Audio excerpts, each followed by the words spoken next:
Hey everyone, welcome back to my channel. Today I'm sharing a story that's very close to my heart, my family, my dreams, and the challenges of following what you truly believe in.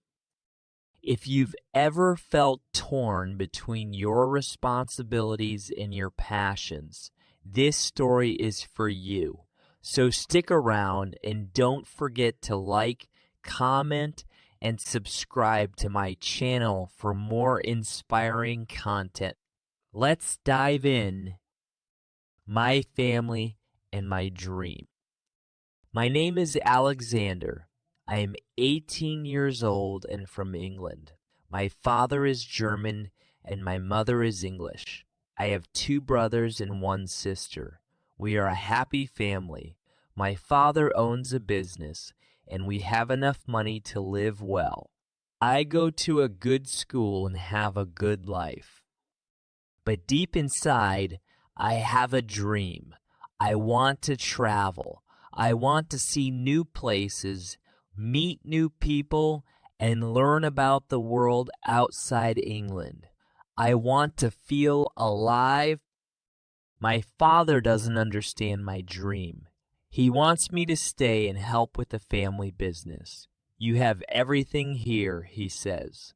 Why would you leave, he says. Why would you leave? His words make me feel guilty, but my dream stays with me. My mother is kind, but she worries about me. The world is dangerous, Alexander, she says. You are safe here at home. Her concern makes me sad, but I can't stop thinking about traveling. Talking with my father. One morning, my father calls me into his office. He sits at his desk looking serious. His hands are tightly folded together. Alexander, he says, why do you want to leave? You have everything here. Traveling is dangerous. You could get hurt or worse. I stop and think. He's right. Traveling can be dangerous. But I think about the books I've read full of deserts, mountains, and markets in faraway lands. Father, I reply, I know it's dangerous, but I think about traveling every day. It makes me feel alive. I need to see the world for myself. I can't be happy if I don't try. He frowns and looks out the window. He doesn't say anything for a long time. His silence feels heavy. Later, I go to my mother. I tell her about my dream again. She listens carefully, but her face is full of worry. Alexander, she says softly, I love you, but the world is not safe. Your place is here with your family. Mother, I say, my voice shaking, I love all of you. But this dream is a part of me. If I don't follow it, I'll regret it forever. She sighs and squeezes my hand. Promise me you'll be careful, she said, leaving for adventure.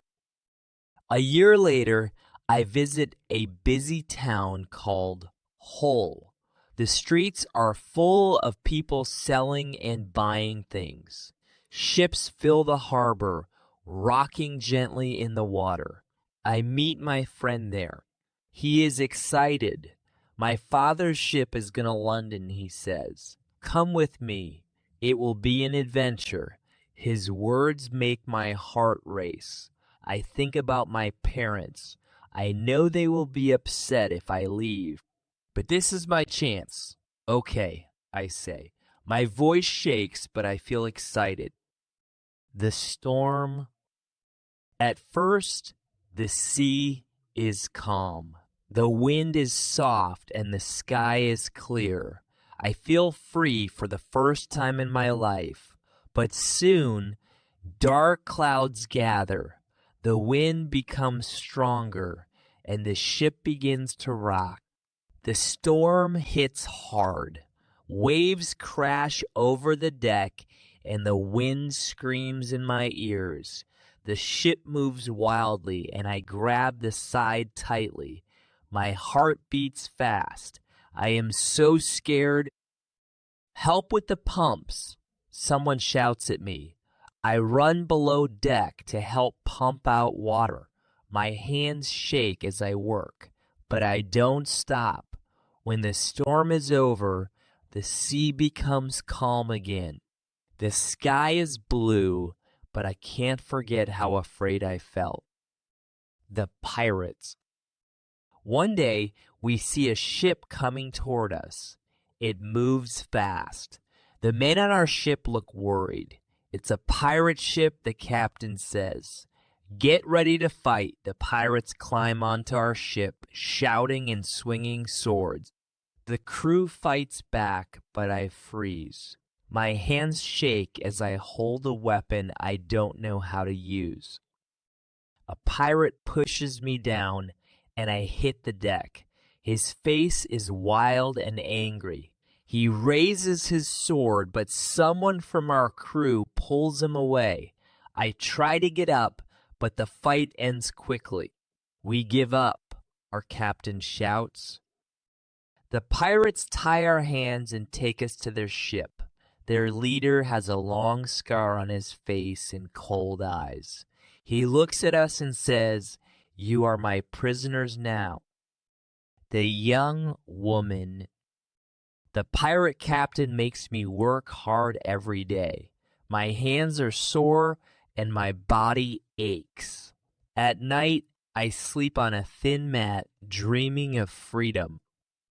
One day, while carrying water, I see her. She is washing clothes near the house. She looks up and smiles at me. Her smile is soft and kind, like sunlight in the dark. She doesn't speak my language, but we find ways to communicate.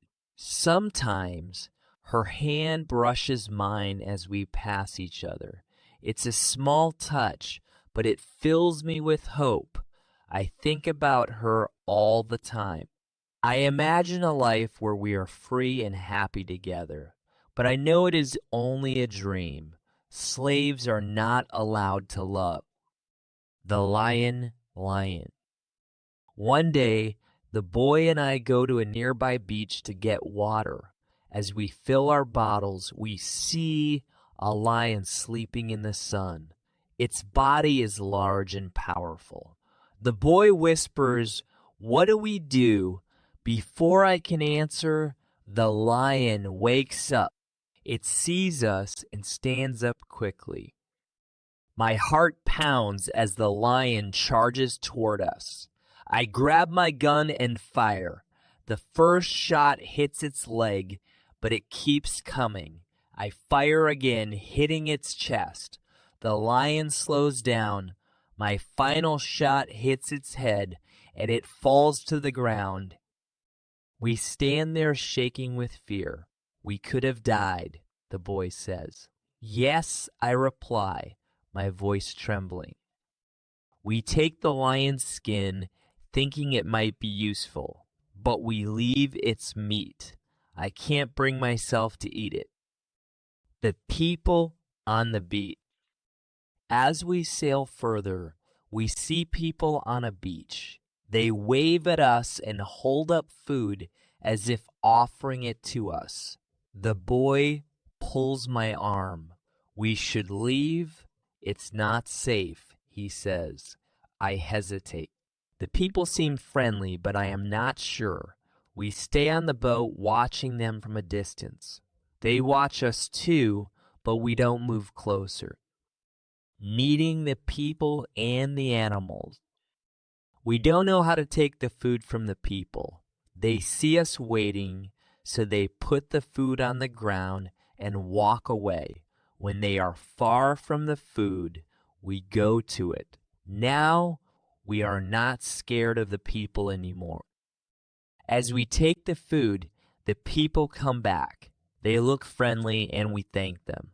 But we feel bad because we have nothing to give them in return. Suddenly, we see two animals running down the hill toward us. The people look scared.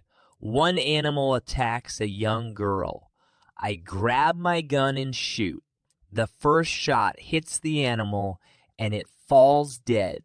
The second animal gets scared and runs away.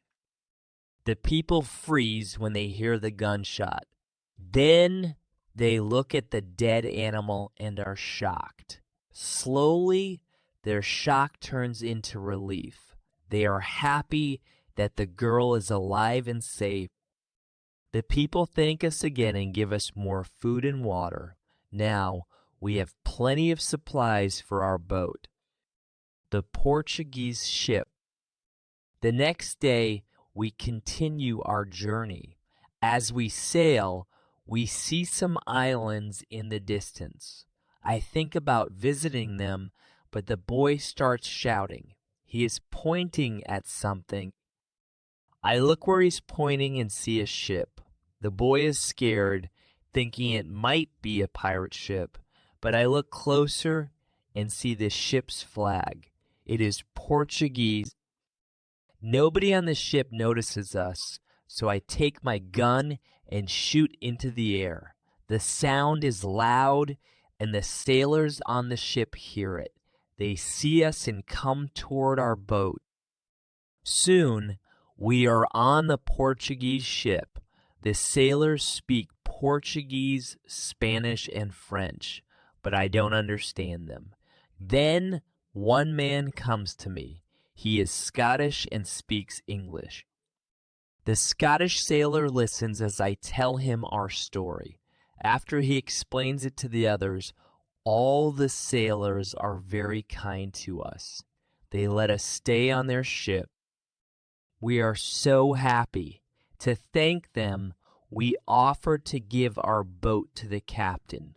But the captain shakes his head. No, he says, I will pay for your boat. I feel surprised and grateful. The captain is so kind. I agree to sell him the boat, but I ask for only half the usual price. The captain accepts, and we feel lucky to have met such kind people. Chapter 6: A New Life in Brazil. The captain tells me that he wants to train the boy to become a sailor. I don't like this idea. I think the boy is too young for such a hard job. I also believe he deserves freedom, not more rules and work. But the captain says it will be good for him. The boy surprises me. He says he wants to work for the captain and become a sailor. I can't stop him, so he starts his training. The ship is on its way to Brazil. After 20 days, we reach the shore. It's time for me to say goodbye to the boy and the sailors. The boy looks happy, and the sailors are kind as we part ways. Starting in Brazil. Brazil is a new country in South America. Many people come here to start a new life. I know no one here, but I feel ready for a fresh start. I meet some local people who own sugar plantations. They are friendly, and soon we become good friends. I like Brazil very much and decide to stay. Over time, I learn the language and get used to life here. With the money I got from selling my boat, I buy a small piece of land. I start growing sugar. At first, I don't produce much, but I work hard. After 2 years, my plantation grows bigger. I am single, but I have a good life. My money increases every month, and I feel proud of what I've built. Meeting her. After 3 years in Brazil, I have saved enough money to hire someone to help me around the house. I ask my friends if they know someone. One of my friends says, I have a daughter. She is 18 years old. I think she can work for you. She's also a very good cook. The next day, his daughter comes to my house. She is shy but friendly. She is also very pretty. We talk for a while, and I tell her what I need help with. The day after that, she comes back and starts working. She cleans the dirty floor and wipes the furniture. She also cooks meals for me and feeds my cat. She comes to my house every Monday and Thursday. She works for 4 hours each time. I am always happy when I see her. Love and marriage.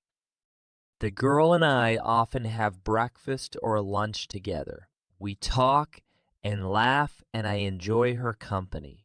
One day, she becomes ill and cannot come to my house. When she is not there, I feel strange. I miss her a lot. I start to wonder, do I love her? A week later, she comes back. When I see her, I feel so happy, and I can tell that she is happy too. I hug her, and then I kiss her. It is a long kiss, and it feels right. 2 weeks later, I go to her father's house. I ask him, "Can I marry your daughter?" He is quiet for a moment, and I wait nervously. Then he says, "Yes." I agree. I feel overjoyed. 2 months later, we get married. She is now my wife, and we start planning our future together. Big plans for the future. This part of my life is wonderful. My wife and I have big plans for our family. We also have big plans for our sugar plantation. We decide that we need a bigger house, but to build a bigger house, we need more money. I think about ways to earn money quickly. One idea comes to my mind: Africa. I hear from my friends that doing business in Africa can make you rich very fast. I talk about it with my friends often. We can make a lot of money in Africa, I tell them. Chapter 7. The Hurricane. One day, 3 of my friends come to my house. They tell me they want to go to Africa for business. "Do you want to come with us?" they ask. I think about it and then say, "Yes, I want to go with you." We start preparing for the journey. Soon we are ready. I say goodbye to my wife, promising her that I will return in 2 months. Leaving for Africa. We leave Brazil in September. The ship we are on is very big, but there are only 17 men on board. The ship is full of goods for trade, and we are excited about the journey. At first, the weather is good, but it is very hot. Everything seems fine until 1 week later, we see something terrible. A hurricane is coming. The hurricane is very strong, and our ship is in great danger. The wind is loud, the waves are huge, and the rain doesn't stop. For 3 days, we fight to keep the ship afloat. Finally, the hurricane ends. The sea becomes calm again. But when the hurricane is gone, the broken ship, we have a big problem. The ship is broken, and we cannot continue to Africa. The captain wants to turn back and repair the ship, but I don't agree. I don't want to go back. We talk about it and try to find the best solution. But before we can decide, something worse happens. The second hurricane. In the evening, another hurricane comes. The wind is very strong and the waves are huge. The ship shakes as the storm gets worse. Suddenly, one of the men shouts, "Land!" Everyone looks and we see it too. But the ship stops moving because the water is too shallow. This is very bad for our broken ship. It can break apart at any moment. We have no choice. We must leave the ship and go on a smaller boat. It is very dangerous because the small boat is too small for all 17 of us. But we know we must try if we want to survive. The small boat. We climb into the small boat and push away from the ship. The wind is strong and the waves are huge. The wind pushes us toward big rocks in the water. We know we are going to crash. Suddenly, a giant wave hits us. The wave flips the boat and I am thrown into the water. In the water. I am underwater. I can't breathe and I can't see anything. I don't know where the other men are and I can't see the boat. Then for a moment, my head comes out of the water. I take a quick breath and see a small beach between the rocks. But before I can swim toward it, another wave pushes me under again. I feel the waves pulling me back to the sea. My body is weak, but I know I must try to reach the land. Reaching the beach. Finally, a big wave pushes me toward the beach. My feet touch the sand underwater. I know I must stand up quickly, or the next wave will pull me back into the sea. But my body is too weak. I try stand, but another wave crashes over me, pulling me under again. Then another wave pushes me back to the beach. This time, I manage to stand up. I walk a few steps, and now I am on the sand. I am safe, but my arms and legs feel like they will stop working. I fall onto the beach and lie there breathing hard. Alone on the island. After some time, I stand up and look around. I search for the other men, but I can't find anyone. I realize I am the only one alive. All my friends are dead. I walk along the beach and find 3 hats. That is all. More loss. I walk along the beach and find 2 shoes. It is horrible for me to see them. Chapter 8. The Island. The weather is still very bad, but the waves are smaller now. From the beach, I can see the ship far away in the water. I look around. I have nothing. My clothes are wet. I have no extra clothes, no food, no drink, and no gun. I only have a small knife that I find in my pocket. This is very bad. Dangerous animals might attack me. How can I survive with only a small knife? I need fresh water. I search and find a small river.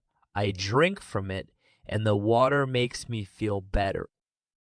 The first night. When night comes, I feel very scared.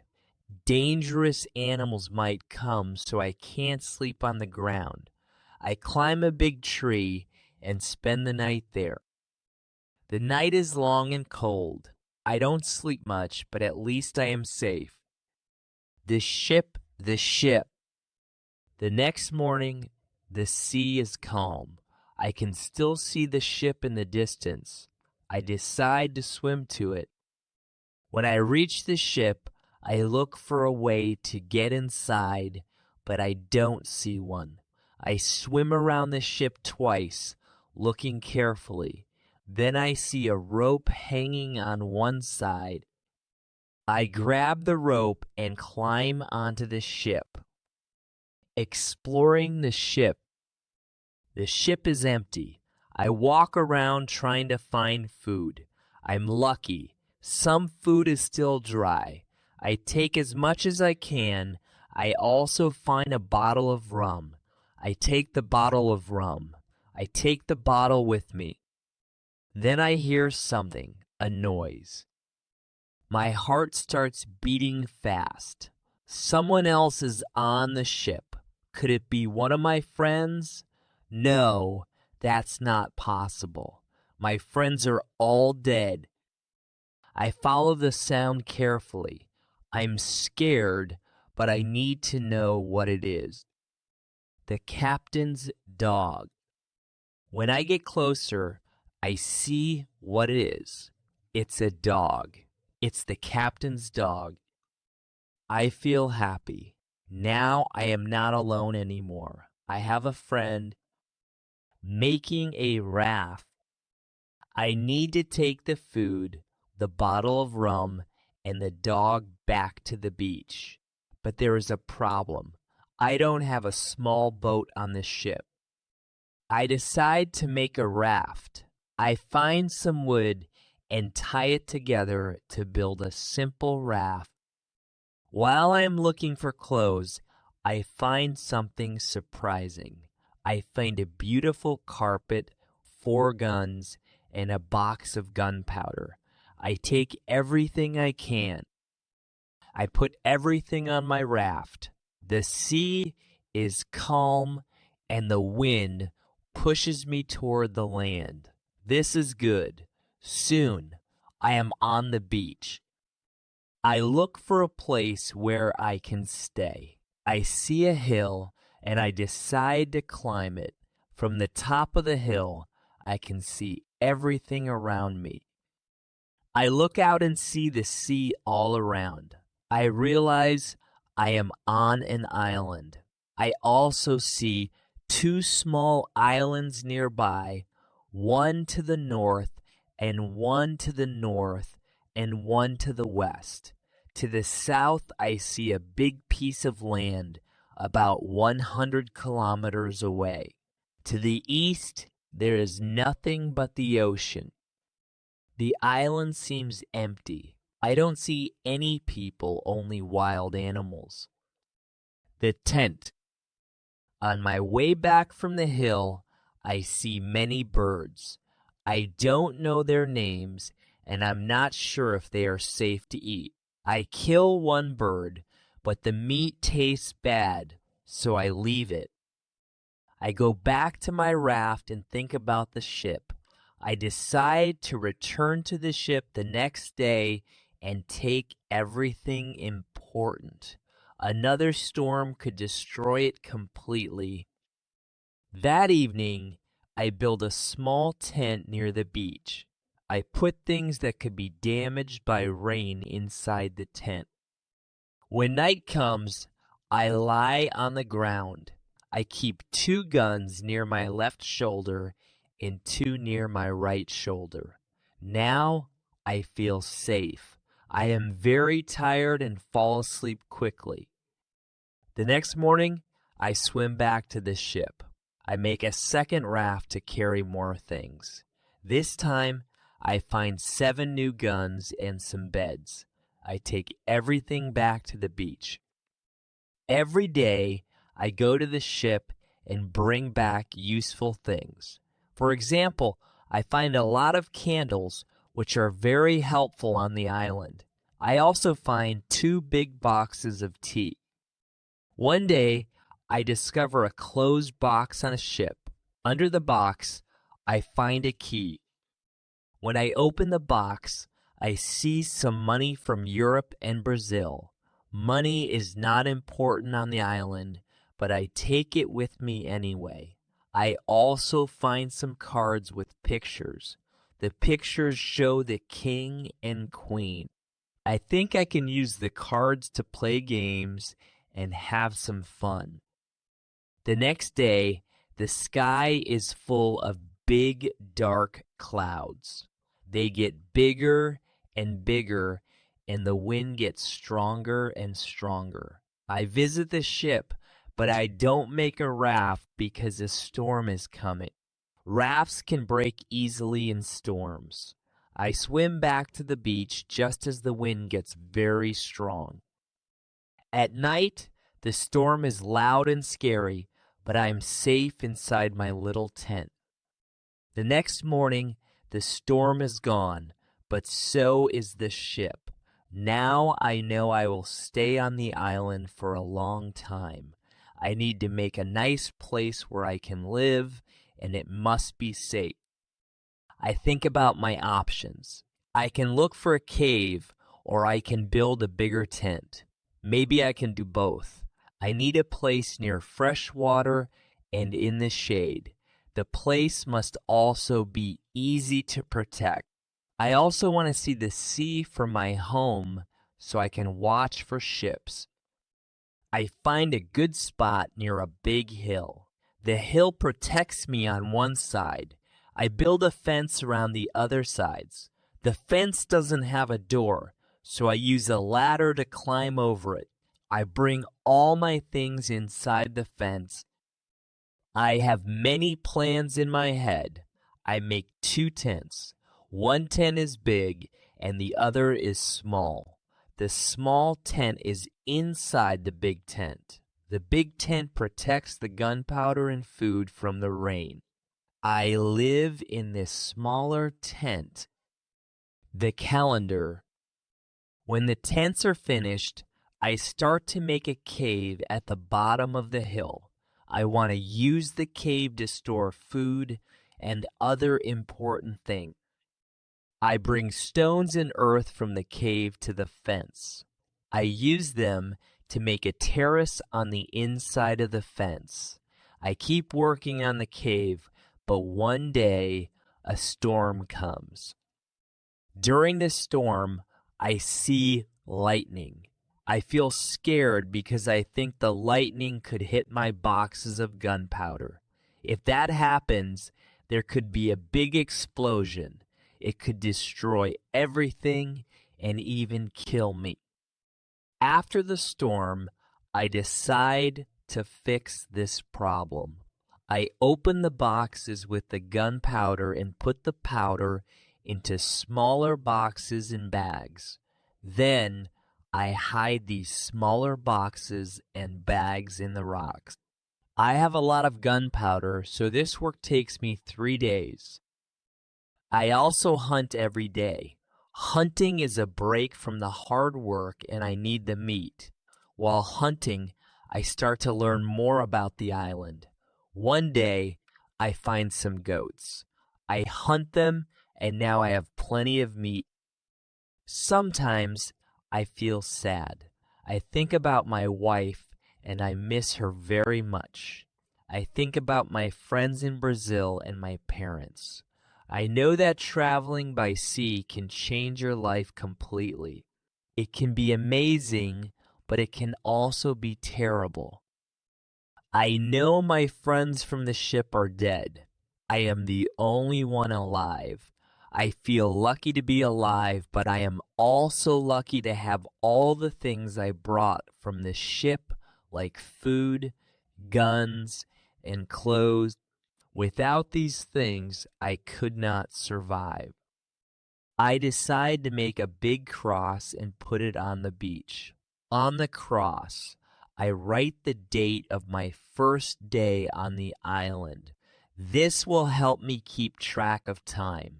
The cross becomes my calendar. Every day, I make a small cut in the cross. Every Sunday, I make a longer cut to show the end of the week. The last day of every month also gets a long cut. One day, I think about my situation. I have negative thoughts, and this makes me feel worse.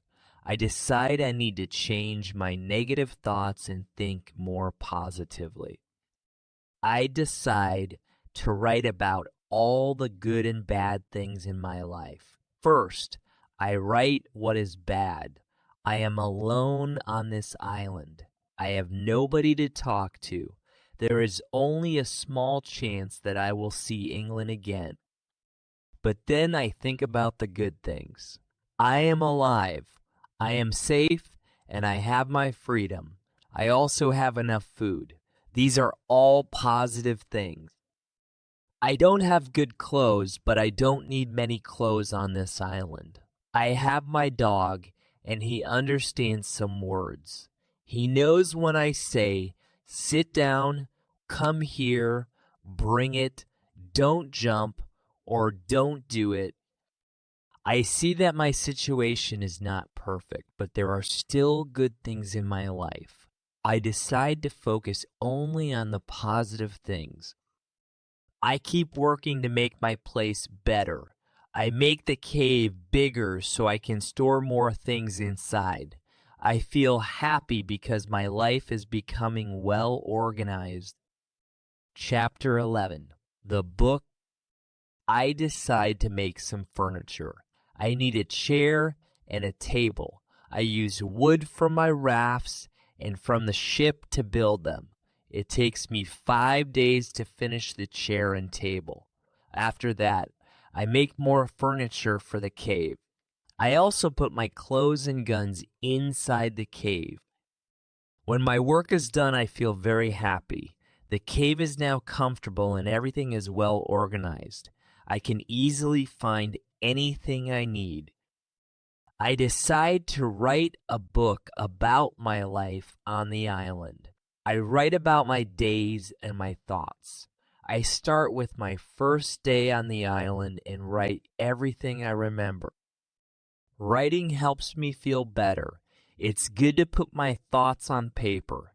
At first, I write 1 page every day, but when I catch up to the present, I write only 1 page a week. I include only important things. After some time on the island, my life feels well organized. But my life is never boring. I always have something to do. Every morning, I walk around the island, then I work until lunch. At noon, I have my lunch and take a short nap. After that, I continue working. In the evening, I relax or write in my book. I spend a lot of time making my cave bigger and bigger. I want it to be very large. The cave is my kitchen, my living room, and sometimes even my bedroom. One day, when the cave is almost finished, a lot of earth falls from one side. I am lucky because I am not inside the cave when it happens. I realize that if I had been inside, I could have died. After cleaning the cave, I decide to make it safer. I put long wooden boards on the sides and the top to stop more earth from falling. This work takes me 1 week. In December, I keep working in my small camp. The weather is not very good. It rains almost every day, but it is still warm, so I can work inside. It is never cold on the island, which is good for me. At the end of December, I kill a goat for food. During the hunt, I hurt another goat. Her leg is broken, and she can't walk. I take her home and take care of her. After 2 weeks, the goat is not afraid of me anymore. She eats from my hand. In January, I explore more of the island. In the center, I find more goats. The animals are very shy, and it's hard to get close to them. I want to domesticate some goats, but I need a good plan. The next day, I return with my dog. I think my dog can help me catch some goats. I tell my dog, sit down. Wait, don't move. When the goats are between my dog and me, I hide behind a tree. Then I shout, come here. My dog runs toward me, and the goats do too. I wait quietly behind the tree. When one goat runs close to me, I jump and grab her leg. I hold her right leg tightly, but then she kicks me with her left leg. She kicks me in the nose, and the pain is horrible. I can't hold her, and she runs away. We are not successful. This is not a good way to catch a goat. I know we need to find a better method. I tell my dog, let's go home. I need to rest. From January to March, I work on my fence. It takes a long time because I want the fence to be very strong. During this time, I find big birds on the island. Their homes are not in trees. They live in holes between the rocks. It's easy to catch them. Their meat tastes great, and I can also cook and eat their eggs. One day, while working on my fence, I find a small bag. I remember there was corn in the bag, but now there are only some leaves inside. I take the bag outside my camp and empty it because I want to use the bag for gunpowder. This happens just before the rainy season. A month later, I see some green leaves growing where I emptied the bag. It is young corn. I feel so happy. The corn is growing near my home. It's fantastic. I know that in the future, I can use the corn to bake bread. In March, something frightening happens. I am inside my cave when pieces of earth fall from the ceiling. I feel scared. All my work on the cave could be lost. I run outside. Then I notice the ground is shaking. It's an earthquake. I am shocked and very scared. Big stones fall from the hill, but I am lucky they don't hit my tent. The earthquake stops soon, but I'm still scared. I don't want to go back inside the cave. I sit on the ground in front of my tent, trying to calm down. I think about the cave and decide it might be dangerous to sleep there. If another earthquake comes, I could be trapped. But I also don't want to sleep in the tent anymore. So I decide to build a house. I start building the house in April. It takes me 3 months to finish it, but when it's done, I feel very happy with my new home. At the end of July, I get very sick. I have a high temperature and feel weak. I can't get out of bed and I can't do any work. While I am sick, I have crazy dreams. The dreams don't make much sense, but they feel very real to me. Chapter 13. The Dream. One of my dreams is really strange. In the dream, I am in a pub. The pub is on my island. I want to drink some rum, but the waitress is very lazy. She sits at the bar and does nothing. I don't like lazy people, so I feel angry, but I decide to wait. Then my wife comes into the pub. She gives me a piece of paper with some writing on it. It's a message from her father. He says I must come home to work on the plantations, but I don't want to go home. I walk into the pub's kitchen. My mother is there cooking. She's making steaks and some soup. I taste the soup, and it is fantastic. Suddenly, 2 Englishmen enter the pub. They want to sell me gunpowder. One of them looks like a gentleman, but the other man looks terrible. I tell the horrible-looking man, I'm sorry, but I don't need your gunpowder. I already have a lot in my camp. The horrible man says, you have to buy our gunpowder. We traveled all the way from London to sell it. I say, thank you, but no, I don't want your gunpowder. The man becomes very angry. Our conversation turns bad, and he says horrible things about me. I say some terrible things to the man, and the conversation gets worse. He gets so angry that he wants to kill me. He takes out a gun, and I start running as fast as I can. He fires at me, and I hear the shot. Then I wake up. For the next week, I feel awful. My body is weak and I need to rest. I sleep a lot and take it easy. By August, I feel a bit better, but I'm still not as strong as before. I know I need to move my body to feel healthy again.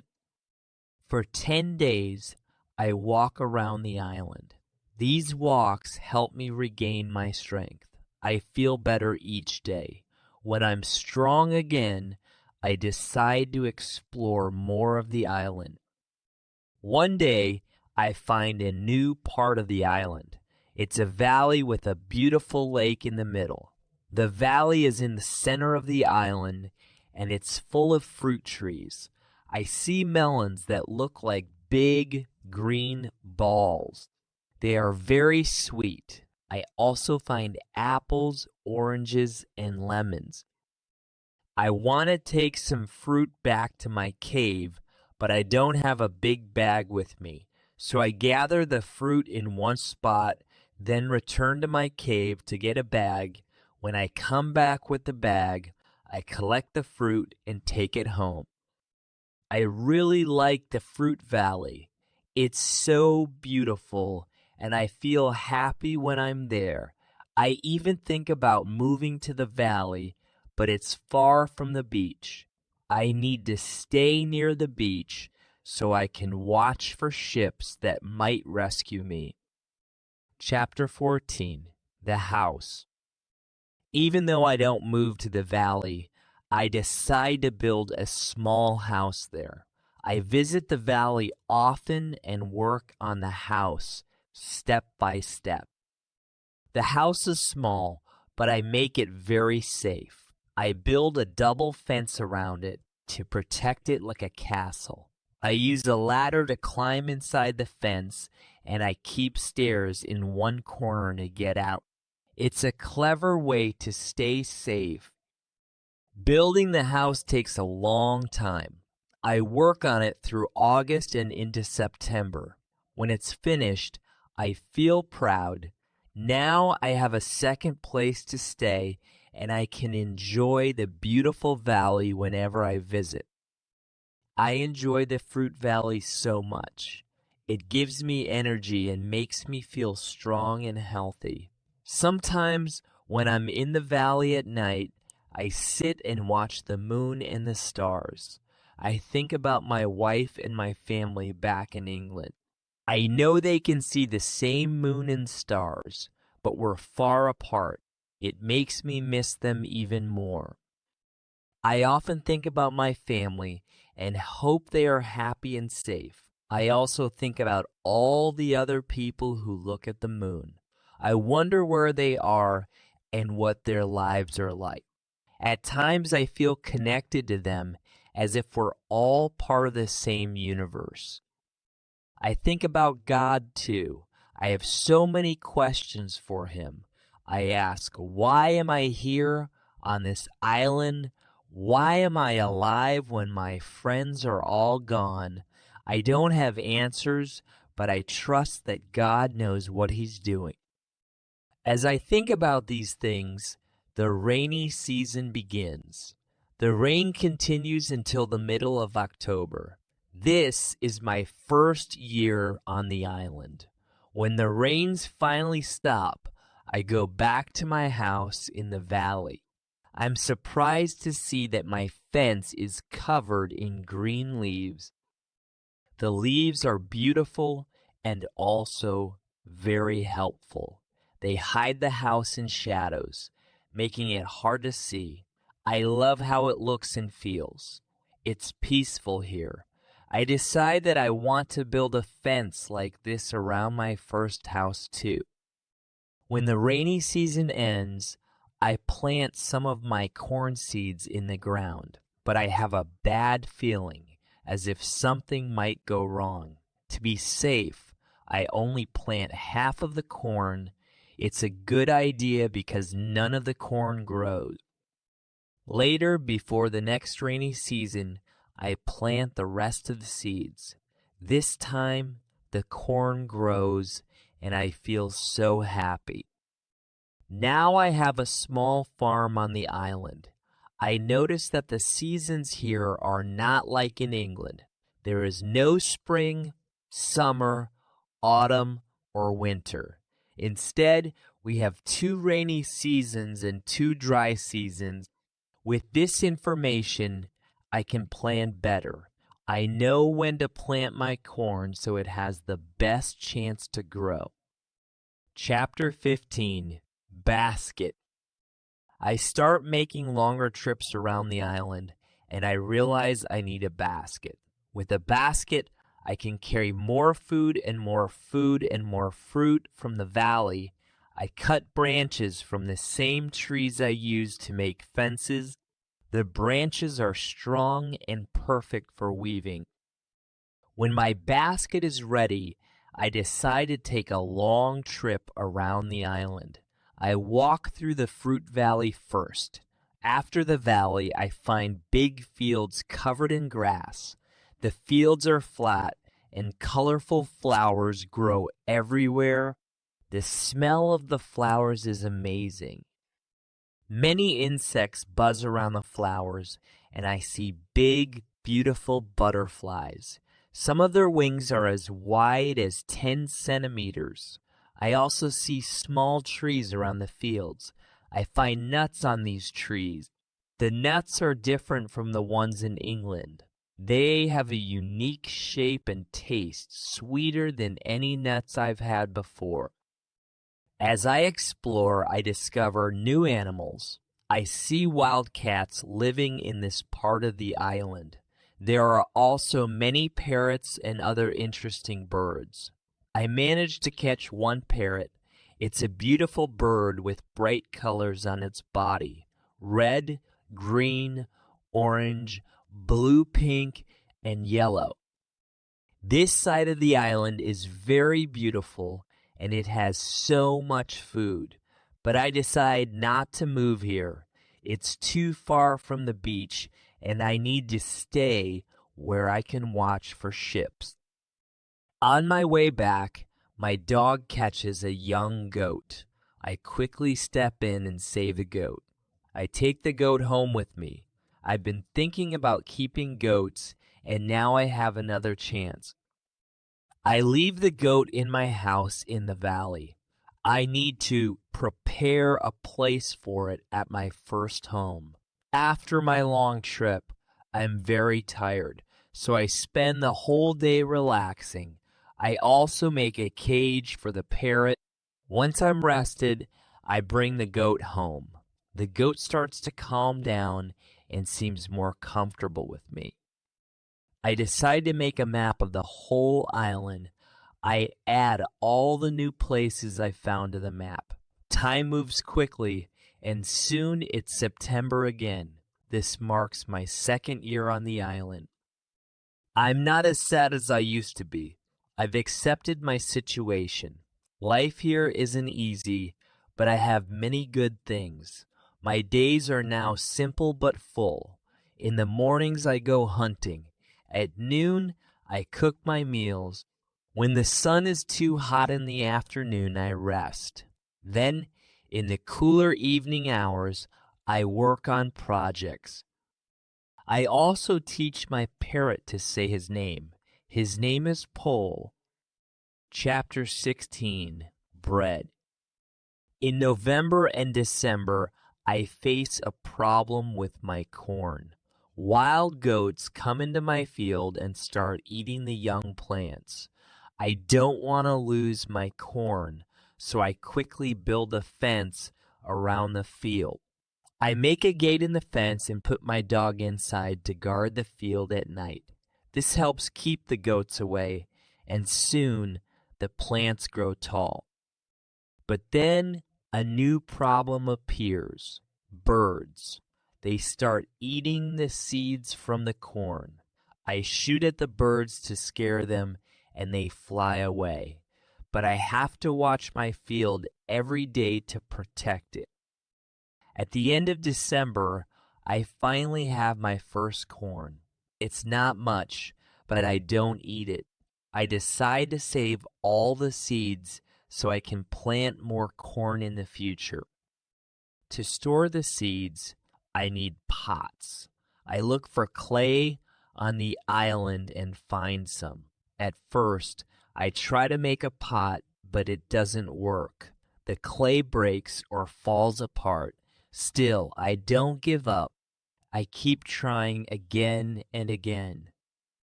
After 2 months of hard work, I finally succeed. I make 2 pots that are strong and don't break. I put the pots in baskets to keep them safe. I put dry grass between the baskets and the pots. The grass and baskets keep the pots safe. I make more small pots. Each pot is better than the last one. I also make long, flat pots. I put seawater in these pots. When water dries up, I get salt. One day, I find a broken piece of a pot in the fire. The fire makes the piece very hard, like a rock. It is also very red. I have an idea. I take a pot and put it in a fire. The fire burns around the pot for 2 hours. After that, the pot becomes very hard. I am happy with this. Next, I need to make flour. I take a big piece of wood and cut a hole in it. I put seeds in the hole. Then I take another piece of wood and use it to crush the seeds. The flour falls to the bottom of the hole. Now I want to make bread.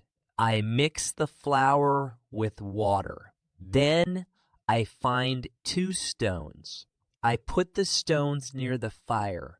When the stones are very hot, I put the bread dough between them. After some time, I have bread. The bread is not perfect, but I like it. It is my first bread in a long time. In my 3rd year on the island, I think about traveling by sea. I want to make a canoe. I find a big tree and cut it down. I start digging a hole in the tree to make the canoe. But after a few days, I worry. How will I move the canoe from the forest to the beach? The forest is far from the water. I see a problem. There is a small hill between the forest and the beach. It is not possible to move the canoe over the hill. The canoe is too heavy. I feel very angry. I have to leave the canoe in the forest. Many days of work are wasted. I can't believe I made such a big mistake. I decide to plan my work better next time. Chapter 17, Canoe. After 3 years on the island, my clothes are very old. I start using animal skins to make new clothes. I make a cap and other clothes from the skins. I also want an umbrella. I try to make an umbrella with the animal skins. It is very hard at first. It takes a long time, but I finish it. After 3 years, I feel happy. I have everything I need for my life. My life on the island goes on for 5 more years. During this time, I decide to make another canoe. This time, the canoe is smaller. It is easier to move to the beach. The canoe is ready in June. I want to travel around the island in the canoe. I pack food, water, and guns for the trip. I feel ready. At first, the trip is not easy. There are big rocks in the sea. I try to go back to land, but I feel a strong current pulling the canoe. The current is taking me away from the island. I feel very scared. I know I cannot survive in the open sea. I don't have enough food or water for a long journey. I fight the current for 2 hours. Finally, I get close to the island again. Now I feel strong. I know I can fight the current around the island. I continue my trip with more confidence. I feel good and strong. Soon, I find a small river. I take the canoe up the river, but I cannot go far. The river becomes too narrow, and big stones block the way. I leave the canoe there and decide to explore the area. I am not far from the part of the island I already know. After some time, I find the path to my house in the valley. I feel very tired from the trip. I fall asleep quickly. Later, I hear a voice. I wake up. The voice says, "Alexander, where are you? Alexander, where are you?" At first, I feel scared. Then I see my parrot, Paul. Paul is sitting on top of the fence. He knows these words because I taught them to him. He speaks with the same tone as me. I'm surprised to see him here. I wonder why he isn't at home, but I feel happy to see him.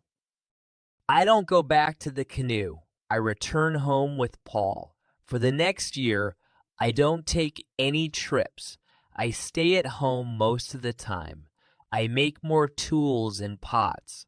I also make very nice baskets now. Chapter 18. Foot. It is now 11 years since my first day on the island. One day, I notice that I don't have much gunpowder left. This makes me worried.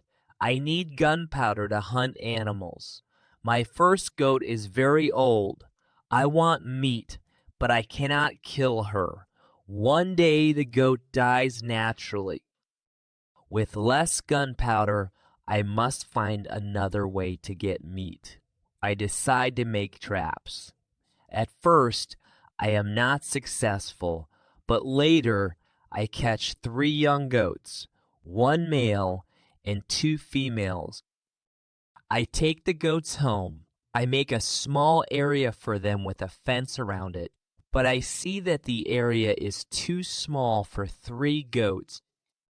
I make a bigger fence for the goats. It takes me 3 months to build it. The area is very nice. There is lots of grass and water for the goats. After some time, the young goats become very calm. Soon they even eat from my hand. In 2 years, I have 12 goats inside the fence. In 3 years, I have more than 20 goats. I now have plenty of milk and meat. I try new things with the milk. After some time, I learn how to make cheese and butter. My table is full now. I also have many animals around me, my old dog, my goats, and my parrot. But there is still one thing I miss. I wish I had someone to talk to. One day, I go to the part of the sea with the strong current. On the way, I think about how strange I look now. I wear a big hat, a short jacket, and short trousers, all made from animal skin. I don't have socks or shoes, but I tie goat skins around my feet. I have 2 belts. One belt holds my gun and knife. The other belt carries my gunpowder. I carry a basket on my back and hold an umbrella above my head. My beard is very long. After 11 years on the island, I know I don't look like an Englishman anymore. I am a very different person. One day, I walk on the beach to check my canoe, but then I see something surprising. I see a footprint in the sand. It looks like a human foot. I look around, but I don't see anyone. I feel very scared. I run back to my house. That night, I am so afraid that I can't sleep. The next day, I think about the footprint again. Maybe I imagined it, or maybe it was my own footprint, and I'm scared for no reason. This thought makes me feel better. I leave my house and go back to look at the footprint again. Chapter 19. Cannibals. When I go back to the footprint, I see something surprising. The footprint is much bigger than my foot. It is impossible that it's mine. I feel scared again. I start to panic. I think about destroying my cornfields and my house in the valley. I want to hide all signs that someone lives on the island. That night, I can't sleep because I am so afraid. Finally, I fall asleep for a short time. When I wake up in the morning, I feel calmer. I think to myself, maybe people live on the islands nearby. Maybe this is their first visit here. Maybe this island is not interesting for them. It could also be their last visit. These thoughts make me feel better. Even so, I decide to protect myself. If people come again, I want to be ready. During the next month, I build another fence around my house.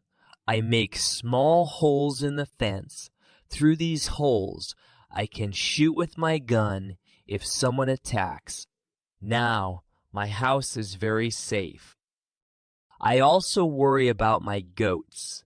I decide to divide them into two groups. I build a smaller fence in another part of the island. I move one group of goats there. It takes me a lot of time, but now my animals are safer. After 16 years on the island, something very sad happens. My dog dies. I cry for 3 days. It is the worst day of my life on the island. After my dog dies, I spend time with my goats. I talk to them and tell them how sad I feel. They don't understand my words, but they seem to feel my emotions. The goats are very calm and quiet, as if they know I am upset. It has been 2 years since I saw the footprint on the beach. One day, as I am walking on the beach again, something happens. I think I see a canoe far away in the sea. I am not sure, so I keep walking. Then I see something that shocks me. The beach is full of human body parts. There are heads, hands, feet, fingers, and teeth everywhere. I also see a black spot where there was a fire. I feel angry and scared. The scene is horrible. I can't look at it for long. My stomach feels sick. I go back home and think about what to do. I know I can't go out to sea with my canoe. If there are many cannibals, I have no chance in the open sea. I also can't use my gun because the sound is very loud. But I still carry my gun for protection. I think that maybe in the future I can kill some cannibals and save their prisoners.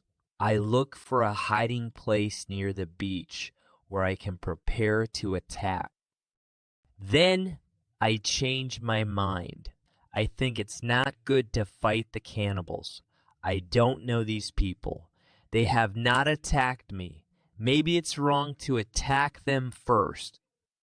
In the end, I stop planning the attack. I decide to fight only if they attack me first. Chapter 20, Cave. I try to hide all my activities on the island. I am very careful. I try not to make noise. I worry when I make a fire, but I need fire to cook. So I only make small fires with little smoke. Smoke can rise very high, and people can see it from far away. One day I find a small cave in the forest near the beach. I go inside. At first it is very dark, but when my eyes adjust, I see 2 eyes looking at me. I jump outside, scared to death. I wait for something to happen, but nothing does. I slowly go back to the entrance of the cave. I listen carefully. I hear something. It sounds like an animal. I think the animal is hurt. I take my gun and go into the cave slowly. When my eyes can see in the dark, I see an old goat. The goat is dying in the cave. The next day, I go back to the cave. The goat is dead. I look around and see that the cave is very safe. It is a good place to hide, and it is close to the beach. I decide to use it as a hiding place. I bring some guns and gunpowder there. It has been 23 years since I first came to the island. I live comfortably now. I have many animals around me. My parrot, Pole, repeats my name and some other words. I also have 2 more parrots. I teach them to say my name. I have more than 30 goats.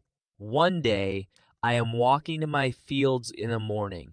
Suddenly, I see a fire on the beach. I quickly go back to my house. I prepare all my guns. I take my telescope and go near the beach. I hide behind a tree and watch. I see 9 naked people. They have 2 canoes. They leave the beach after some time. When they are gone, I go to the beach. The beach is full of blood and bones again. I feel very angry. I decide that if I see them again, I will kill them. But they don't come back for a long time. One evening after a big storm, something strange happens. I hear the sound of a gun from the sea.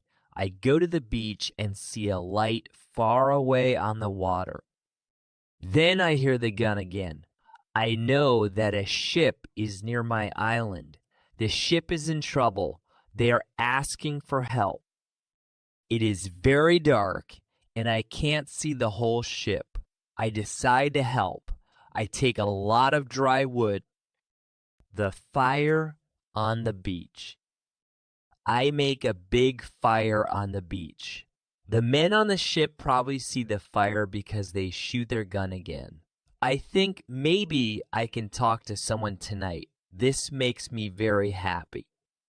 I keep the fire burning until midnight, but nobody comes to the beach. It's very strange, and I don't understand why. I wonder, where are the men from the ship? Chapter 21, Visitors. The next morning, I see the ship. It is very far from the beach. The ship looks empty. I don't understand. I expect to see people from the ship, and I really want to talk to someone. I miss speaking to real people so much. I take my canoe and paddle to the ship to see if anyone is alive. When I get closer, I see the ship is Spanish and completely destroyed. Then I see a dog. The dog is very happy to see me.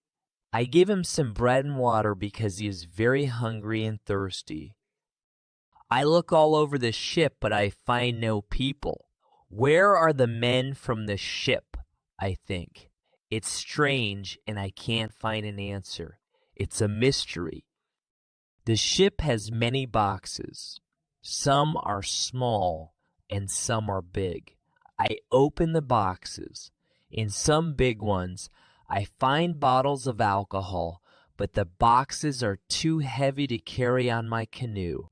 I also find guns and gunpowder. These are very useful for me, so I take them to the canoe. There are other things too. I take some small boxes with me. In them, I find new shirts, gold, silver, and more gunpowder. For me, gunpowder is more important than money or gold on the island. I find something I really need. Shoes. I find 2 pairs of shoes and take them with me. When I return to the island, I put all my new things in the cave. Over 5 trips to the ship, I bring everything useful back to the island. Then I hide my canoe. Life goes back to the island. Life goes back to normal. But I can't stop thinking about the men from the ship. The dream. One night in March, I have an interesting dream. In the dream, I see two canoes with cannibals. They come to the beach with a prisoner. The prisoner runs to my house and I save him. He becomes my friend and helps me escape the dangerous waters around the island. I wake up, but I can't stop thinking about the dream. I believe it is possible to escape the island if someone helps me. Maybe I can save a prisoner from the cannibals. I decide to watch the beach every day. For 2 years, I go to the beach often, hoping to see the canoes again. Cannibals return. One afternoon, my wish comes true. I see 5 canoes on the beach with more than 30 men. I can't attack them because there are too many. I wait and watch them with my telescope. The cannibals make a fire and dance around it. I see 2 men who are tied up. They are prisoners. After some time, the cannibals take one of the prisoners to the fire. They kill him and paint their bodies with his blood. It looks like a theater, but it's not. It's real and it's horrible.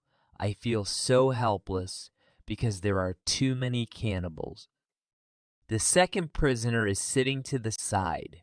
When the cannibals aren't looking, he suddenly jumps up and runs away. He runs toward me. I quickly run to the beach and hide behind a tree. I see only 2 cannibals chasing the prisoner. Chapter 22, Friday. This is the right moment to save the prisoner. The man is running fast, but the cannibals are faster. They are getting closer and closer to him. I prepare my 2 guns and wait behind the tree. The prisoner is running straight toward my tree, but he doesn't see me. I stay very still. Then he runs around the tree. I stay hidden. When the first cannibal comes close, I jump out from behind the tree. The cannibal is shocked. I shot him. The second cannibal sees me and tries to shoot me with an arrow. I quickly shoot him too. The prisoner stops when he hears the sound of the gun. He turns and looks scared. I smile at him and show him with my hands that it's okay to come closer. Slowly, he walks to me. He kneels on the ground, puts his head down, and then places my foot on his head. I tell him to stand up. He stands and looks at the dead cannibals. He walks over to their bodies and looks at the holes where the bullets hit them. He seems confused. He doesn't understand how they died. It's unbelievable to him. The prisoner takes the arrows from the dead men. Then we move their bodies into the forest and hide them. After that, we go deeper into the forest to my cave. In the cave, I give him bread, meat, and water. He is very tired and falls asleep right away.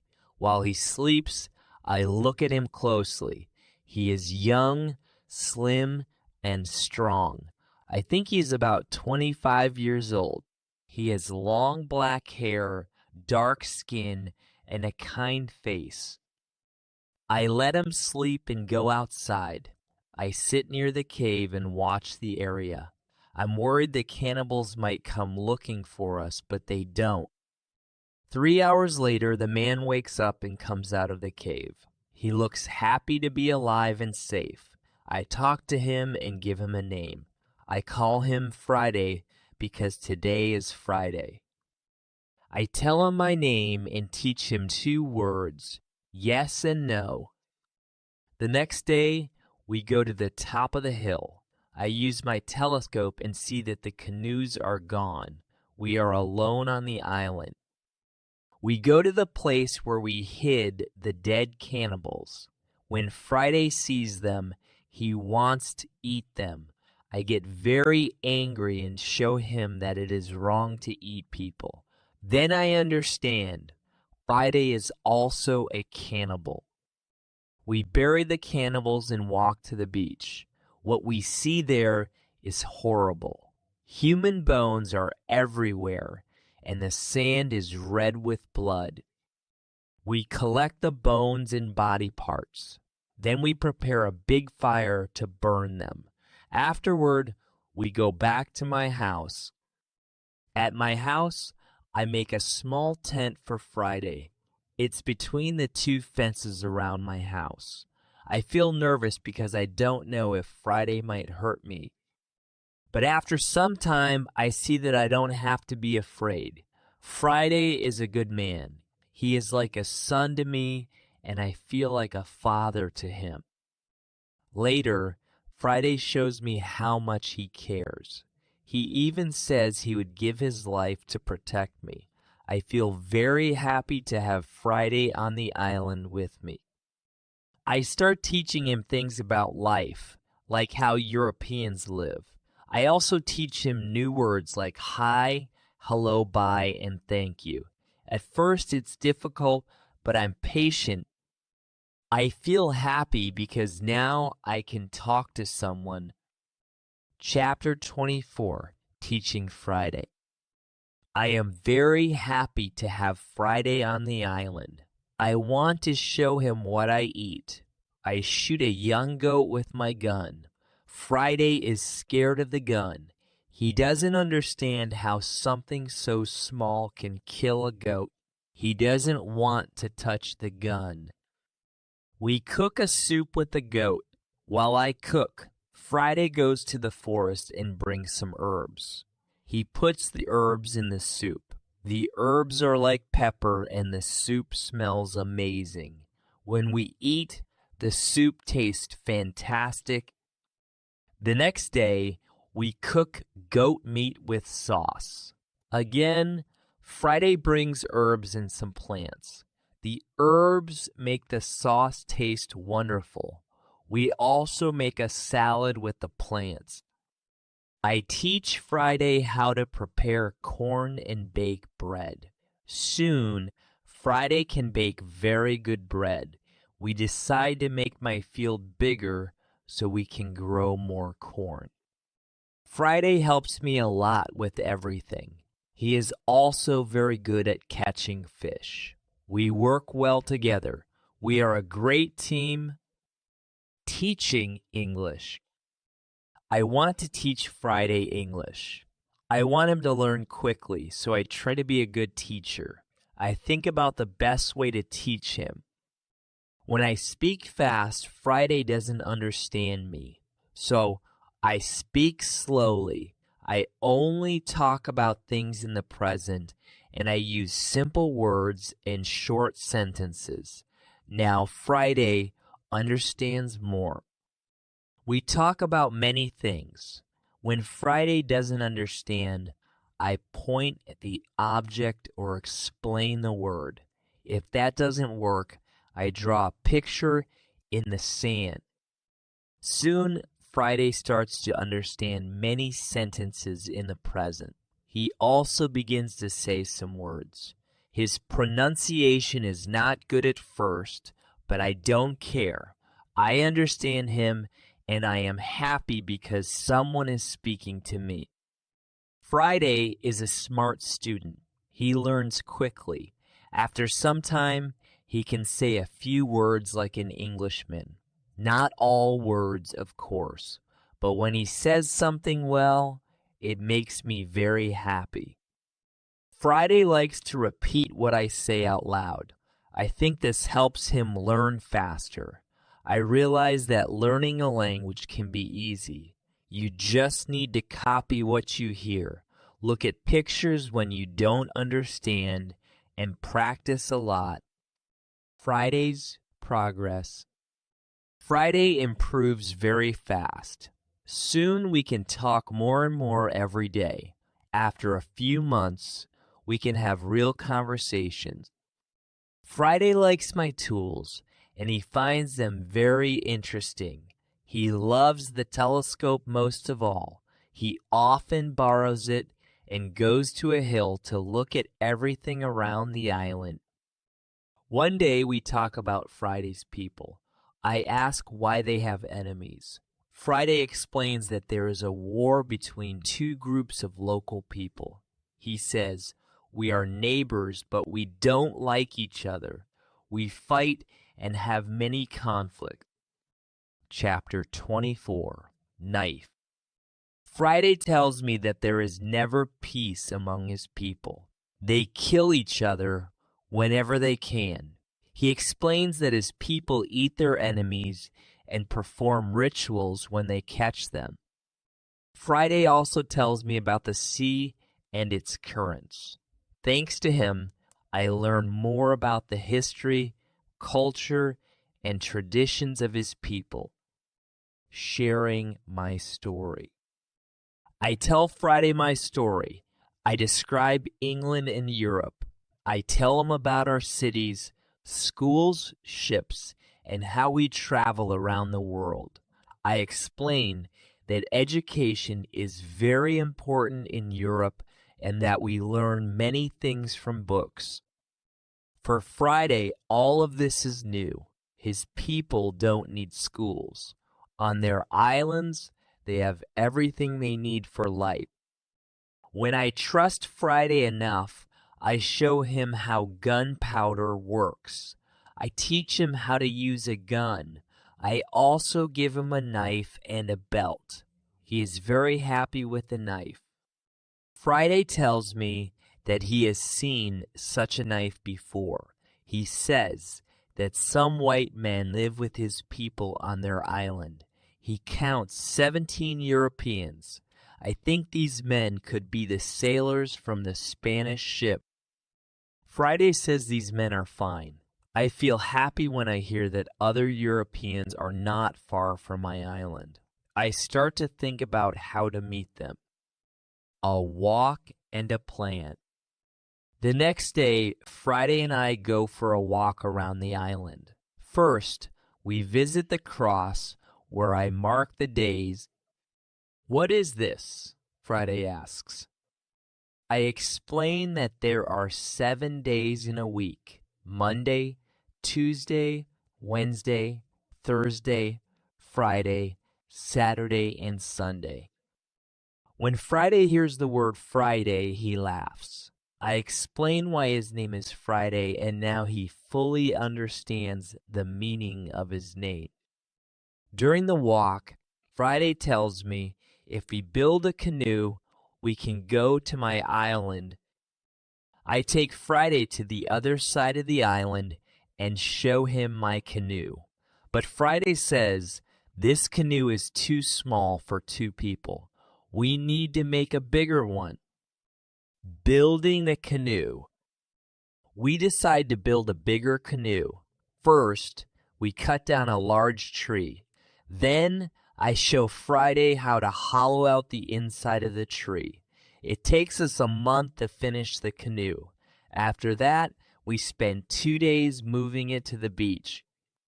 Finally, the canoe is ready, and we are ready too. A new problem. The day before we plan to leave, Friday goes to the beach.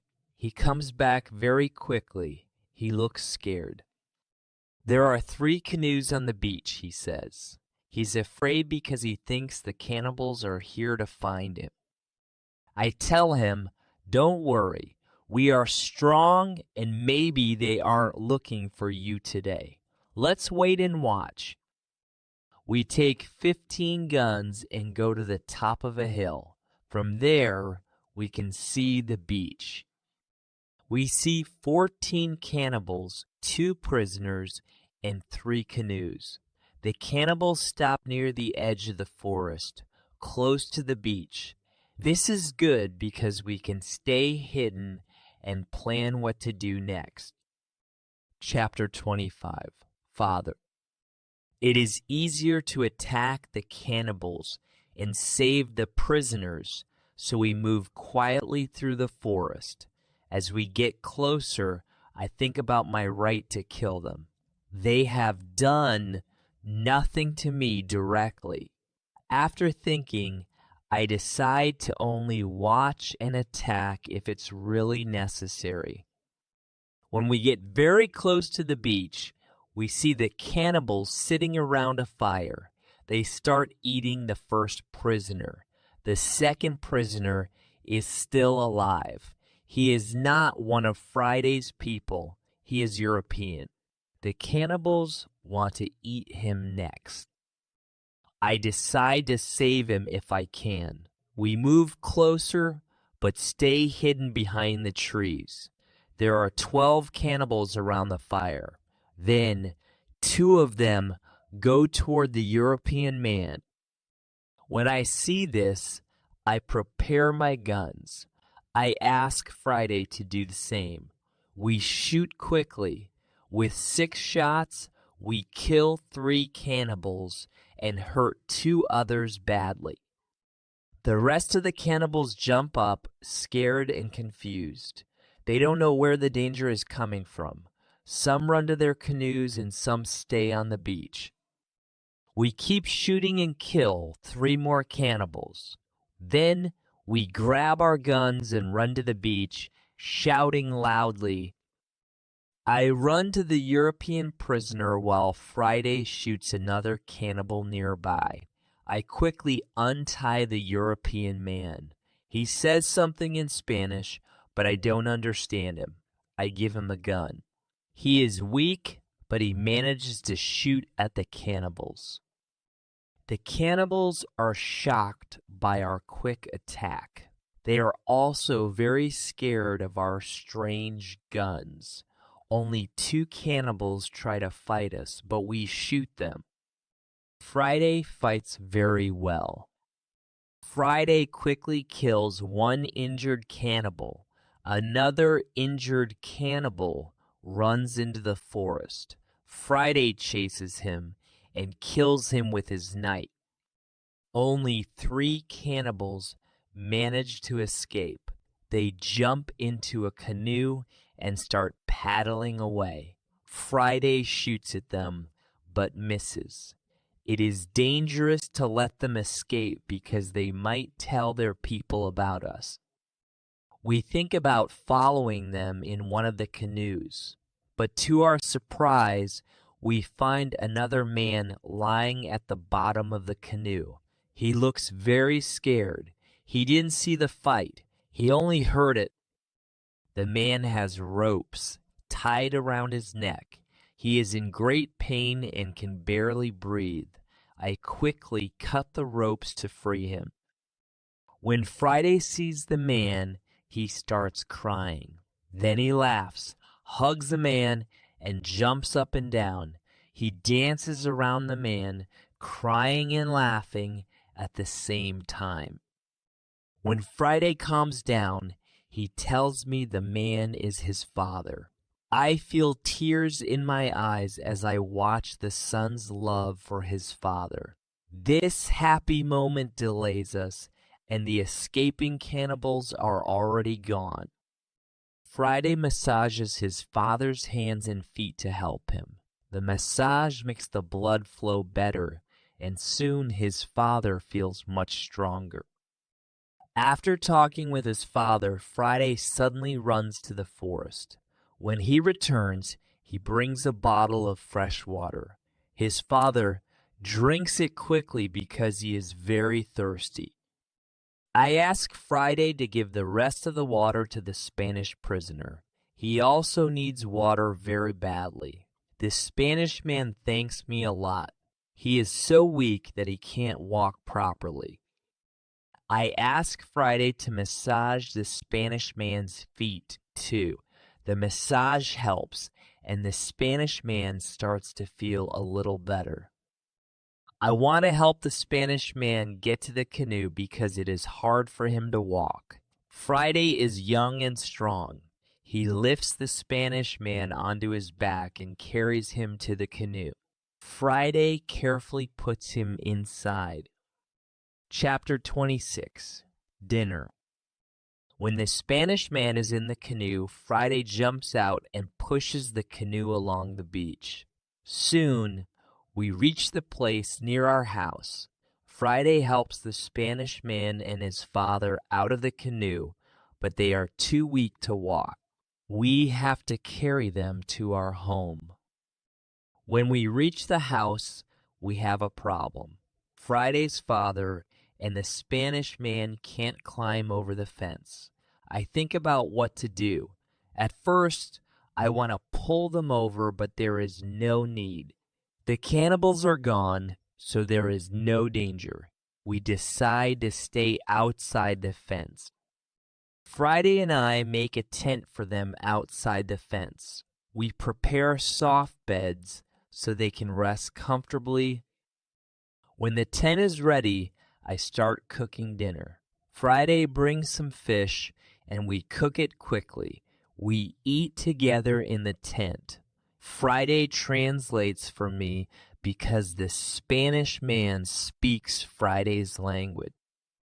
The next day, after dinner, Friday goes back to the beach and brings all the weapons left there. The next day, we bury the bodies of the cannibals. It is hard work.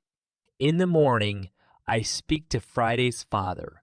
I ask him, can the cannibals come back? Will they attack us again? He says, no, they are too scared of the guns. They think you and Friday are spirits from heaven. Even though he says this, I still feel worried, but the cannibals never return. Plans for the sea. When the Spanish man and Friday's father are strong enough, I start thinking about leaving the island. I ask the Spanish man why he is on these islands. He explains that he was on the Spanish ship. He says there are 16 Europeans on Friday's island, Spanish and Portuguese. They want to go home but can't build a ship because they don't have tools. I show the Spanish man the tools I took from the ship. He says we can build a ship with these tools. I think the Spanish man and Friday's father can return to their island, tell the Europeans about my tools, and we can build a ship together. After that, we can sail to Brazil, Havana, or maybe even Europe. But the Spanish man has a different idea. He says, it's better if we wait. There isn't enough food on this island for 16 more men. I agree with him. The Spanish man and Friday's father help me expand the fences and fields. We catch more goats until we have 50. We also collect and dry a lot of fruit, preparing for the ship. To prepare for building the ship, I choose some large trees. I know we will need them to make the ship's parts. Together, we work hard to get ready. I show the others how to cut trees. Then we make long, thin pieces of wood. Soon, we have a lot of food. We also have a lot of corn. Now, we need more baskets and pots to store the corn. The Spanish man knows how to make baskets. He is very skilled, and his baskets are excellent. He uses a special method to make them. It is fast and works very well. He can make baskets 3 times faster than I can. I want to learn his method. He teaches me. I am not as fast as him, but I am faster than before. Chapter 27. Englishmen, we put all the food in my cave. It is safe there. The Spanish man and Friday's father can go back to their people. They will bring the other men here. We give them food and 4 guns to protect themselves if the cannibals attack again. Then they take the canoe and leave. 2 days later, something strange happens. Friday wakes me up at 6:00 in the morning. Are they here? I ask. No, Friday says, but somebody else is here. There is a boat at sea. I climb to the top of the nearest hill. I see the boat. I can tell it is not from Friday's island. It comes from a different direction. Then I see a ship. It is English. At first, I feel happy. I have not seen Englishmen in 27 years, but I am also worried. This island is not near the usual paths of English ships. There was no storm yesterday, so why are they here? Maybe they are pirates. Maybe they want to hide something on the island. I decide to be careful. Friday and I stay in the forest and watch them.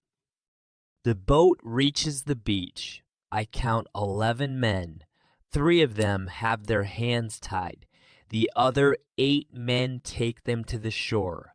2 prisoners are calm, but the third one looks very scared. He tries to say something. He asks the men in the boat for help. When Friday sees this, he turns to me. "Do Englishmen eat people too?" he asks. "No, they do not," I tell him. "I think they want to kill them, not eat them." After some time, we see that this is not their plan. The men from the boat start to explore the island. The 3 tied prisoners sit on the beach with 2 guards watching them. The prisoners look very sad. Their situation is bad. Low tide comes. The sea level drops, and their boat is stuck on the sand. They cannot move it. I hear them say, "We have to wait for the next high tide to leave." This gives us some hours. Friday and I stay hidden in the forest until it is dark. Then we see that the guards are falling asleep. The 3 prisoners sit under a tree, not far from us. They are also far from the other sailors. We move closer to the prisoners. When we are very close, I speak to them in a quiet voice. We are still behind the trees, so they cannot see us. When they hear my voice, they are shocked. "What is that?" one of the men asks. "I hear something," says another. "It sounds like a tree is speaking." "That's impossible. Trees don't speak English," the first man says. "Yes, you hear something, but it's not a tree," I say softly. "My name is Alexander Crusoe. I am an Englishman. I live on this island." After the first shocking moment, one of the men answers my question. He is the captain of the ship. He explains that there was a rebellion on the ship. Now the captain, his assistant, and a passenger are prisoners. The other sailors plan to leave them on the island. The captain says that only 2 sailors are truly dangerous and control the others. Most of the group, about 80s, are still loyal to him. If we capture the leaders, the rest will follow him again. Chapter 28. Control. I tell him, "I can help you, but I have one condition. I want full control of the ship if we win." The captain and the other prisoners agree. They give me full control of the ship and their lives. We free the prisoners and go back to the forest. I give them guns, and we start planning the attack. While we are talking, the guards wake up. They stand up and shout to 3 men nearby. At that moment, we shoot the guards. Then the captain speaks to the 3 men. He doesn't want to shoot them, but they must promise to be loyal to him and help take back the ship. They agree. We tie them up and leave them on the beach. 3 more men hear the gunshots and return. They see that the situation has changed. We are now 5 armed men. They know they cannot win. They also promise to be loyal to the captain. We tie them up too and hide all 6 prisoners in the forest. Finally, the captain and I have time to talk. I tell him my story, and he is shocked. He thanks me for my help. He and his 2 friends are very hungry, so we go to my house. I show them everything I've built over the years. They are surprised by what I have, but we don't have time to explore. We need to plan how to take back this ship. There are 16 men on the ship, and we are only 5. First, we decide to remove everything from the boat. We think the sailors might send another boat if the first group doesn't return with the next high tide. In the morning, we hear a gunshot from the ship. It's a signal. After some time, we hear the gun again and again, but no one answers. Then we see another boat coming to the island. 8 men are in the boat, all with guns. The captain tells me that 6 of them are loyal to him, but the leader of the rebellion is also with them. The captain thinks it will be hard to defeat them. I tell him we have a good chance if we act quickly. The captain trusts 2 of our prisoners who promise to fight on our side. We give them weapons. Now we have 7 men ready to fight. We wait for the new boat to arrive. When it reaches the beach, the men jump out and pull the boat onto the sand. They run to the boat and are surprised to find it empty. They call out to their friends, shout, and even shoot into the air, but there is no reply. The sailors are confused. They try to push their boat back into the water to return to the ship and report the problem. The captain is worried they might leave the island forever, but a few seconds later, the sailors change their plan. They leave 3 men in the boat and send the other 5 to search the forest for their friends. Chapter 29. Plan. We watch the 2 groups closely. The 5 men in the forest sit under a tree to discuss what to do. They argue for a while. After a long talk, they get up and walk back to the beach. Maybe the sailors don't want to look for their friends. We must act quickly. I come up with a plan. I tell the assistant to move to the center of the island, and Friday goes with him.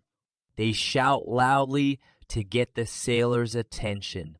When the sailors hear the shouting, they shout back and follow the voices. Friday and the assistant keep shouting as they lead the sailors to the opposite side of the island.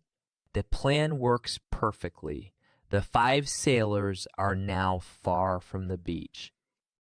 We go to the 3 men in the boat. We explain the situation to them, and they decide not to fight. They become our prisoners. After some time, Friday and the assistant return. The 5 sailors are still far away and won't be back soon. We hide and wait for them. When the 5 sailors return, they are tired. First, they go to the boat. They are surprised to see that the 3 men are missing. They call out to their friends, but no one answers. The leader and 2 others walk into the forest where we are hiding. The captain, Friday, and I attack them when they are close. The leader is killed immediately, and the second man is injured. The third man runs back to the boat. Then we all come out of the forest and run to the boat. The captain speaks to the sailors and tells them to give up. When the sailors see the situation, they drop their weapons quickly. We decide to tie up the prisoners, but not all of them. The captain trusts 3 of the men, so we don't tie these 3. Now we are 10 men. We start planning how to take back the ship. After a long discussion, we have a plan. Friday and I will stay on the island to watch the prisoners. The captain, his assistant, and the passenger will wear the clothes of some of the prisoners to look like them. Then they will take the boat and return to the ship. When they reach the ship, they tell the men on board that they couldn't find the others. All the men from the boat go on board the ship. At this moment, the captain shows his face and the attack begins. The fight is short. Some sailors are injured, and only one person, the second leader of the rebellion, is killed. Soon, the captain takes control of the ship again. We hear 7 gunshots, the signal that the ship is in his hands. When I hear the shots, I am so happy that I cry. I cry so much that I cannot speak for 10 minutes. Then I tell the captain how happy I am. The captain tells his men to bring food from the ship. We celebrate with a feast. We eat pork, beef, vegetables, and biscuits for dessert. We drink expensive wine. I feel so happy to eat this food again. The captain also gives me new clothes. I feel strange wearing them because I haven't worn clothes like these in so many years, but I soon get used to them. When the party is over, we talk about the 5 prisoners the captain doesn't trust. These men are dangerous, and the captain doesn't want to take them on the ship. He says it's too risky. I suggest talking to the prisoners. Maybe they will agree to stay on the island. After all, if they return to England, they will be punished with death for their rebellion. We explain the situation to the prisoners. They can choose between death in England or life on the island. They agree to stay on the island. We move them to the cave, which becomes their prison. I tell them to wait there for more orders. Chapter 30. Son, I need time to prepare for the journey. I think about what to take, but I realize I don't need much. I decide to take my dog, my parrot, my book, and a few small things. I also take the gold and silver from the ship. They are finally useful. Before leaving, I meet with the prisoners. I show them my corn and animals and explain more about the island. Then I go on board the ship. We leave the island in December 1686, 27 years after I first arrived. Our first stop is the island where Friday's people live. The Spanish and Portuguese sailors are very happy to see us. They are glad we now have a ship and don't need to build one to return to Europe. My dog is also very happy. He sees one of the Spanish sailors and runs to him. The sailor was his owner. When they see each other, they are both very emotional. The sailor cries and the dog jumps all over him in joy. The sailors begin preparing for the long journey across the ocean. Friday must decide if he wants to stay with his people or go to Europe with me. He takes some time to think. We stay one night on the island. In the morning, Friday tells me he wants to go with me to Europe. He prepares for the journey, and we are ready to leave. 2 months later, we arrive in London. It has been 35 years since I left. Everything looks different. Some parts of London are new. There are new houses, streets, roads, shops, parks, and even a big bridge across the river. The people are different too. They wear new clothes. Women have new hairstyles, and men have different hats. There are new types of guns and tools that I don't recognize. People have new names for these tools. It's all very interesting. The music in the pubs has also changed. I hear new songs that I like and want to learn. From London, I go back to my hometown, York. Both my parents are dead. I find some relatives, my sister, my uncle, and my aunt. They are happy to see me because they thought I was dead. Since they believed I was gone, I have no rights to the family's money or land, but they let me stay in their house. For Friday, everything in England is new and exciting. He enjoys the experience, but dislikes the cold winter weather. In February, the snow and ice confuse him. He doesn't understand why people live in such condition. I tell him that the weather is much better in summer.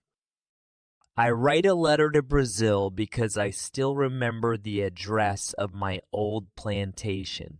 I want to know if my wife is alive and if the plantation still exists. I wait to see what will happen. In May, I receive a letter and some packages from my wife. She writes kind words and tells me that she waited for me for many years, but 10 years after I left, she thought I was dead and married someone else. Now her second husband has died, and she has been alone for 2 years. Her letter surprises me. She also sends news that I have a son. He was born 8 months after I left and is now a grown man. Her father also writes to me. He says he has taken care of my plantation and sends me a record of its profits. Along with the letters, I receive gifts, beautiful animal skins, gold, and boxes of sugar to sell. The news about my son makes me very emotional. I can't believe it's all true. I cry and laugh at the same time. I feel so many emotions that I can't stay calm. Chapter 31. Brazil. I start thinking about going to Brazil. I want to see my son, my wife, and the plantation. I also wonder if I should move back to Brazil, but I'm not sure if my wife wants to live with me again. After much thought, I decide to visit Brazil. I write to my wife and send gifts for her and her family. A few weeks later, I receive her reply. She invites me to visit. Her invitation makes me very happy. I start planning the journey. I buy more gifts for her and her family. 2 weeks later, I am ready to leave. We arrive in Brazil. I meet my wife and son. My wife looks different now, but she is still very beautiful. My son is a grown man. He is very strong and intelligent. He also has his own family and big responsibilities. He manages all the family's plantations and takes care of a large amount of land. My son speaks only Portuguese and a little Spanish. My Portuguese isn't very good after so many years. I only remember basic words, but with practice, I quickly start remembering more. In 2 weeks, I can have basic conversations. After 1 month, I can speak very well. This makes me happy because now I can talk with my wife and son about many things. Brazil has changed too. People wear different clothes and build new types of houses. The plantations are much bigger now, and many people work on them. I spend 3 months with my family. I realize that my island isn't very far away. I think about visiting it again, even just for a few days. Friday also wants to return to the island, and my son is curious to see the place from my stories. At first, I think it's a bad idea because the sea can be dangerous, but my son insists. We plan our trip, and 2 weeks later, we leave Brazil. We travel on a ship going to Havana. The captain agrees to stop at my island on the way. When we arrive at the island, we meet Friday's people. They now live there. I ask them about the prisoners we left behind, but they say the prisoners are no longer there. They don't know what happened to them. Maybe they are dead. Friday's people tell me they don't eat Europeans. They only eat enemies from other islands. I'm happy to hear that. The island has changed a lot. Many children run around, and it's wonderful to see so many happy people. Friday is happy too. He meets a woman he likes very much.